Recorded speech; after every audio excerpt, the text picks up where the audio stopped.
খুলনার রূপসাই কৃষি ব্যাংকের ভল্ট থেকে 16,16,000 টাকা ডাকাতি হয়েছে। পরিদর্শনের পর পুলিশ জানিয়েছে ডাকাতির মিশনে অংশ নেয় 4 জন। এদের একজন আগেই ব্যাংকের মধ্যে ঢুকে সিসিটিভির ক্যামেরা কাপড় দিয়ে ঢেকে ফেলে। পরে তারা ব্যাংকের ভল্ট ভেঙে সব টাকা নিয়ে যায়। পুরো মিশন শেষ করতে ডাকাত দল সময় নেয় 2 ঘন্টা। পুলিশ আরও জানায়, আগেই ডাকাত দল ব্যাংকের ওই দিনে লেনদেনের তথ্য নিয়েছিল। পুরো ঘটনায় ব্যাংকের নিরাপত্তার কর্মীদের গাফলতি রয়েছে। আরও জানাচ্ছেন কনক রহমান। সানবিট সব দিবে সামাল।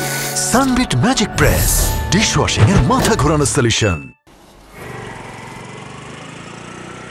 4তলা ভবনের 2য় তলায় কৃষি ব্যাংকের রূপসাঘাট শাখা কার্যালয়। দুর্বৃত্তরা প্রথমে ভবনের ক্লপসিবল গেটের তালা ভাঙে।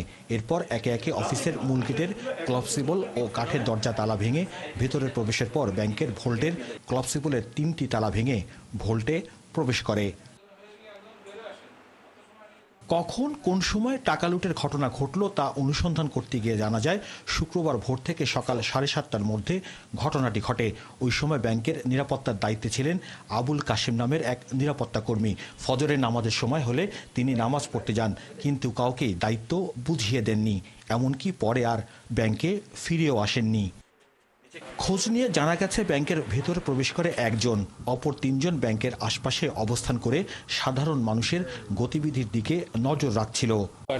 বন্ধের দিন হয়, সিকিউরিটি গার্ড আসলে ফজরের নামাজ পড়ে আসলে তারা তাদের পরবর্তী রিপ্লেসমেন্ট আসার আগেই সিকিউরিটি গার্ড স্থানটা ত্যাগ করে। এই সুযোগে আমরা ধারণা করছি যে এই সুযোগে যে দুষ্কৃতিকারী বা যারা চোর আছে তারা এই কর্মকাণ্ডটি ঘটিয়েছে। সিসিটিভির ফুটেজ বিশ্লেষণ করে দেখা গেছে ব্যাংকের ভেতরে প্রবেশ করা এক দুর্বৃত্ত নিজেকে আড়াল করার চেষ্টা করছে। এরপর সে সব সিসিটিভির ক্যামেরা কাপড় দিয়ে ঢেকে দেয়। অতিরিক্ত পুলিশ সুপার জানান, তাদের অনুসন্ধানে স্পষ্ট হয়েছে যে ব্যাংকের নিরাপত্তার বিষয়ে কর্তৃপক্ষের যথেষ্ট গাফিলতি রয়েছে, যা রহস্যজনক। এরই মধ্যে পুলিশ জিজ্ঞাসাবাদের জন্য 3 জন নিরাপত্তা রক্ষীকে রূপসা থানা হেফাজতে নিয়েছে। গার্ড তাকে 24 ঘন্টায় আসলে থাকার কথা, কোনো সময় আসলে গ্যাপ থাকার কথা না। তো আসলে ওই সময়টাই 3 জনের কেউই নাই। এটা অবশ্যই আমার মনে হয় যারা সিকিউরিটি গার্ড তাদের একটা দায়িত্ব অবহেলার ব্যাপার। তবে এমন অভিযোগ আমলে আনতে চান না ব্যাংক কর্তৃপক্ষ।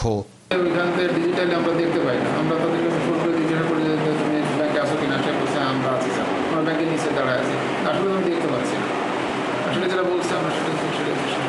বৃহস্পতিবার ব্যাংক বন্ধের পর শুক্রবার রাত 11টায় ব্যাংকের ভোল্ট থেকে ডাকাতির ঘটনাটি জানাজানি হয়। ব্যাংক কর্তৃপক্ষ সূত্রে জানা গেছে, এই ব্যাংকে মোট গ্রাহক রয়েছে 5,000-এর মতো। কনক রহমান, 71, খুলনা।